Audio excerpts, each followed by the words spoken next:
คุณผู้ชมครับคลิปนี้เอาไว้เตือนสติสำหรับกระบะขี้ดื้อหรือว่าคนขี้ดื้อนะครับเพราะว่ามีกระบะคันหนึ่งขับผ่านเส้นทางที่กำลังสร้างสะพานอยู่ซึ่งตอนนั้นมีป้ายแจ้งเตือนว่ามีเส้นทางขัดข้องนะครับแล้วก็มีกลวยตั้งไว้ด้วยแต่กระบะรายนี้ก็ยังฝืนขับพุ่งเข้าไปจนทำให้ตกหลุมแบบนี้ครับ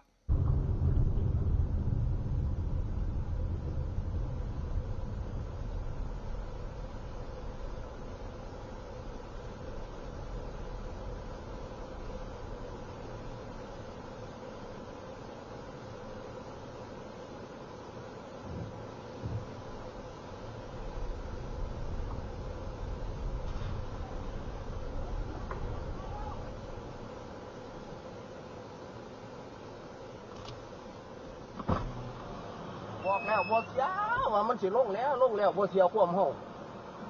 นี่เราคนบ่เสียกันนะว่าอย่าไปบอกแล้วบอเสือคนเฮาเนาะบอกแล้วบอเสือนี่แหละผลของการไม่เชื่อนะครับเตือนสติกันเอาไว้ดีๆ